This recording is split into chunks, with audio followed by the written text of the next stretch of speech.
also. Anyways, we're not going to waste too much time because there's a lot to talk about, as I've said. So we're going to dive right in.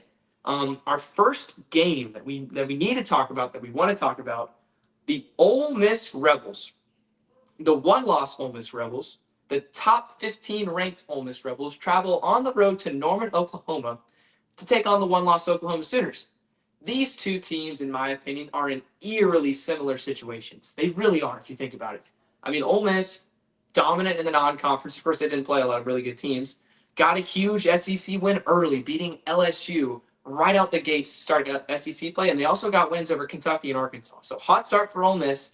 And then they play their first top-tier, talent-wise opponent in the Georgia Bulldogs. They play a great game, but they fall short. And now they have an opportunity to bounce back. Now, if you look at Oklahoma, it's pretty much the same sort of thing. They were great early in the season, got a couple marquee, huge wins over Michigan and Auburn. You might say, Robert, how are those huge wins? It's Michigan and Auburn. Clearly, you've seen they've not been that elite this year. Well, a lot of that is because Oklahoma beat them. Those are two really, really good talent teams that Oklahoma was able to take down. They were ranked in the top 5. They were fabulous. And then all of a sudden, you play Texas, your biggest, most talented opponent yet. You get thrown in with the Sharks, and your offense crumbles, and your special teams makes mistakes, and you lose the game. Now, I think with Oklahoma, I'm going to start with the Sooners first, for sort of the way that their season has gone. I think that playing Michigan and playing Auburn were really good matchups for this team. I think that they both had inexperienced quarterbacks that weren't all that much of threats down the field, and I think that really played into Oklahoma's defensive strengths because their corners on the outside are not as elite as their front seven. And I think going against Auburn and Michigan, they were really able to take advantage of that. They didn't have to do much offensively to win those games.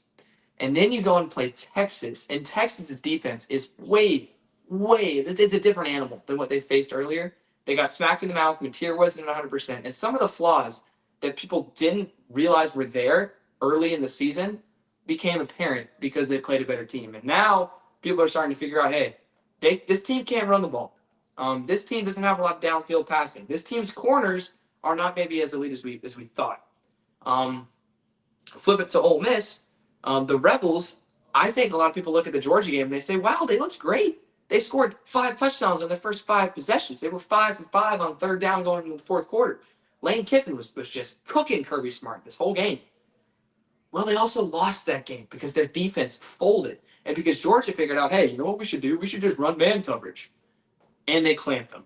And Ole Miss couldn't do much about it, which is also what Georgia did against Alabama. I don't understand why Georgia just run man coverage all the time.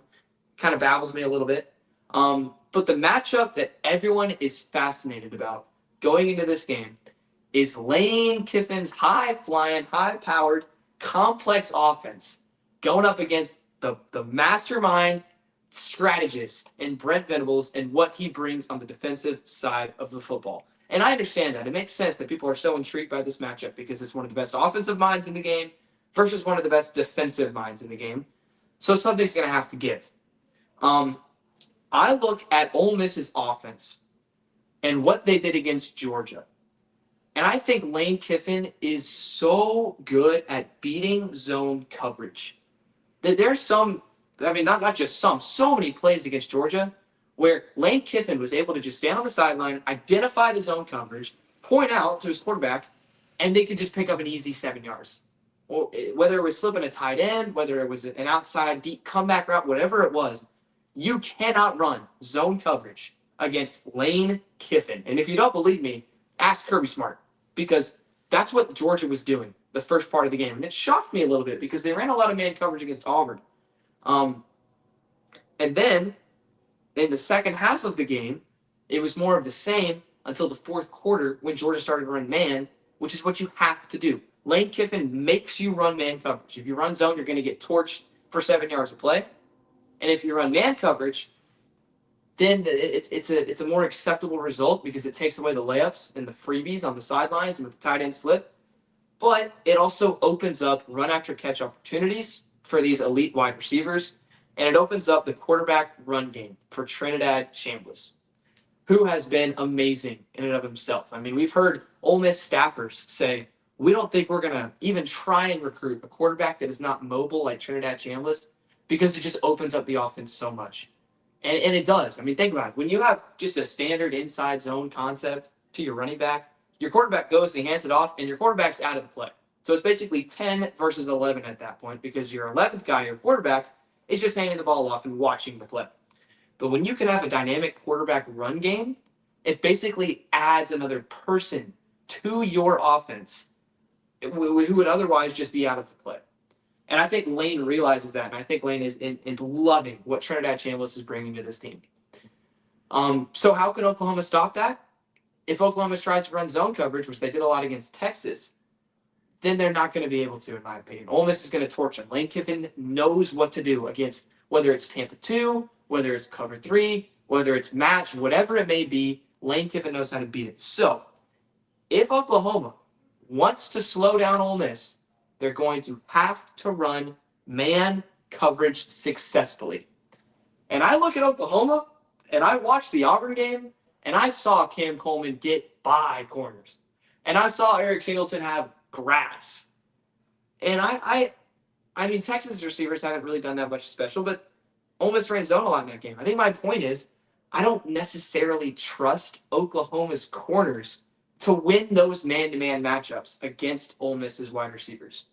And if you watch the Ole Miss LSU game, LSU ran a lot of man coverage, and Trinidad Chambliss threw a lot of one-on-one balls down the sideline, and Ole Miss receivers made plays. So I think if I'm looking at who is going to win this matchup between Oklahoma's defense and Ole Miss's offense, I lean more towards Ole Miss's offense. And you might say, well, Robert, you're just an Oklahoma hater. How can you say that? You're not a big receiver fan. You just don't like Oklahoma. You're from Texas. This is a rivalry. That's not true. I was the biggest Oklahoma supporter at the beginning of the season, and I haven't missed on an Oklahoma game yet, by the way. I picked them to beat Michigan. I picked them to beat Auburn. I picked them to lose to Texas, and now I'm saying they're going to struggle on defense against Ole Miss. But that's only half of the game. I mean, half of the game, Ole Miss's offense is going to be on the field. The other half, Oklahoma's is. And I feel like people aren't talking at all about the other side of this, Oklahoma's offense versus Ole Miss's defense. So I'm going to talk about it for a little bit. First of all, is John Mateer going to be 100%? I don't think he's going to be. And I think he's going to be a little bit healthier than he was against Texas. But against Texas, there was no quarterback run game really whatsoever from Oklahoma. And quarterback run game was the only run game that they were able to have in the early part of the season. So my question is, can Oklahoma run the football? The answer has been no all year until they played at South Carolina last week, and they ran it for like 170 yards. I look at Ole Miss's front, and I look at the LSU game and the Georgia game. Against LSU, they bottled it up pretty well, but so did pretty much everyone else LSU's played. But Georgia ran the ball for over 220 yards against Ole Miss. So can Ole Miss stop the run? I guess. But to me, that's one of the X factors of this game. Because if Oklahoma can run the football, they can control the game. They can keep Ole Miss's offense off the field just a little bit more. That's kind of what Georgia was able to do. That's kind of how they pulled away in the end. So I think this game is going to be relatively more high scoring than people may think. And that's not a slight on these two teams' defenses. I just think Lane Kiffin is too smart. I think he outsmarts Brent Venables in his zone coverage looks. And you might say to yourself, well, Ole Miss's offensive line's not that good. Oklahoma's, their defensive linemen, their pass rush is elite. They're going to fly around and make Trinidad uncomfortable. That's not how Lane Kiffin's offense works. They get the ball out so fast, it doesn't even matter. They don't even have any time to make those plays. I just think Ole Miss matches up with them a little bit better. Ole Miss, with this win, keeps themselves in contention to go to Atlanta for the SEC championship game. And I'm picking Oklahoma to lose. That's my pick. My pick is officially Ole Miss. But this is exactly what I had in the preseason. I had Oklahoma losing to Texas, Ole Miss, and Alabama, and winning out the rest of their games and sliding in barely to the college football playoffs. That's what I had for Oklahoma. So even if they lose this game, in my opinion, they're still on track to achieve what I thought they were going to achieve at the beginning of the year. They have a tough schedule the rest of the way, yes. But in my opinion, I think your toughest games, for the most part, other than at Alabama, are behind you. I think as Mateer gets more healthy, I think if I trusted Oklahoma to be able to rely on Mateer in the run game, I feel like they could win this football game, but I just don't think they can. And I think Ole Miss's defense is going to do enough to support their offense. I've got the Rebs. And I believe Will also has the Rebels. He sent in his picks today. Will has Ole Miss. Okay, so we're in agreement there. Good stuff. So I've got the Rebels. Will's got the Rebels. Huge game in Norman. We are both siding with Ole Miss. Now,